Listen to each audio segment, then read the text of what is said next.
Hey guys, Nick Rodriguez here. I don't know if this is really a life lesson, but I was just thinking today, I saw this meme.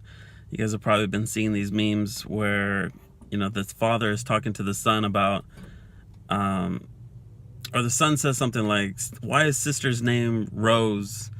And the father's like, well, your mother really, really loves roses.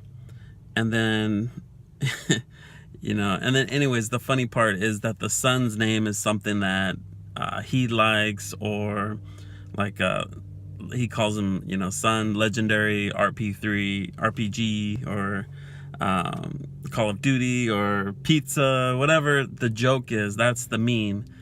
And it got me thinking about why I named my oldest son Nicholas, and it's the same as my name, Nicholas. And I started thinking about that, and I've had people over the years ask me why I did that, and it kind of ties into that meme.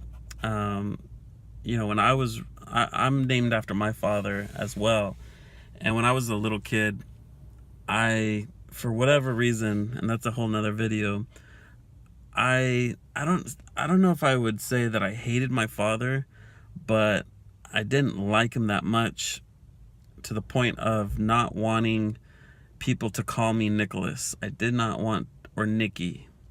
Nick or Nicky. I wanted them to call me Nicholas because he went by Nicky. That was his name, or is his name. And I was like adamant about it. I never, up until I had my own son, I was always Nicholas. If you called me Nick, I would correct you and say Nicholas. Do not call me. I did not want to be called Nick or Nicky, anything that had to do with my father's name. And there's all kinds of reasons for that. But I got older, and I was lucky to come into contact with some amazing people, some mentors, and some people who really valued family and really had some very high morals and values of family and being a father and being a good husband.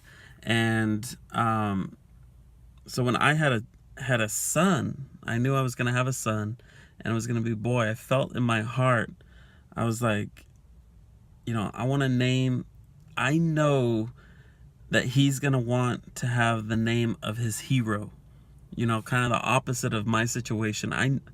I wanted to name him after his hero. And so I named my son after myself.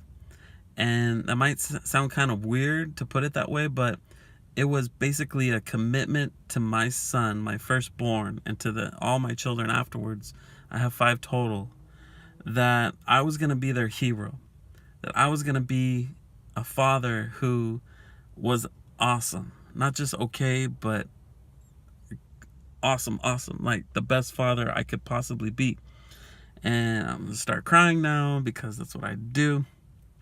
But it was a commitment to my son, because he was the firstborn, that by the time he was old enough to realize that he was named after me, that he would be excited about that he would be proud of his name, and that he would, look to me and talk about me when people asked about his name and say, my father's name is Nicholas as well. And I want my son to be named after his heroes, his father and his grandfather, Nicholas.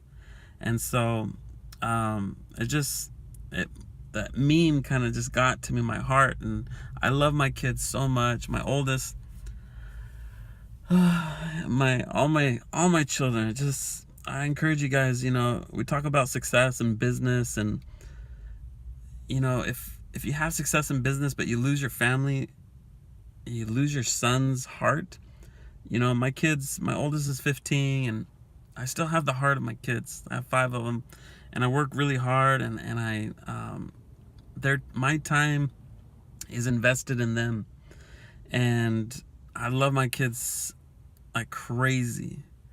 And I hope that my son is always proud of his name, and that always points that I could always be his hero. Not even just now, he's just 15, but what about when he's 20? And it keeps me on track to know that, to have made that commitment. I don't want him ever to feel, I wish I was, just call me Frank. So anyways, I just wanted to make that. And, you know, you don't have to name your kids after yourself, but keep that in mind as you're pursuing business or pursuing whatever you're pursuing. You know, you don't want to gain that and lose your family. You know, I had a mentor named Lou Engle, and he told me, Nick, you know, everybody talks about the rebellious teenager and this and that and losing connection with their children. I say no, never, never again shall the parents lose that connection. And I took up that call and I said, it's not going to happen. And if that means, you know, pursuing my children and making every effort to stay connected to them. You know, my oldest son, Nicholas, he started playing a Magic game, Magic the Gathering card game. And I didn't know how to play. I had no interest in playing the game. I mean, it's fine, but I wanted them to learn basketball. Come on, son, let's play football or soccer. But he wasn't that into sports. You know, none of them were. And you know what? I could have said, fuck it, you know, fuck this little kid who does that. I know parents who do that. That's what's crazy. Like, forget it. When he's 18, I'll hang out with them. I hear this all the time. But no, I decided, you know what? I'm going to learn this Magic game and I'm going to play with him. And I'm going to, you know, it was hard. At first, I never thought I would be able to learn. And then, you know, I started crushing him, making him cry every time we played. And then I had to adjust and let him win a couple times, you know. But the point is, I made an effort to stay connected. My youngest son, Israel, is an amazing kid, just the neatest heart you'll ever meet. I'll start crying if I start talking about all these kids.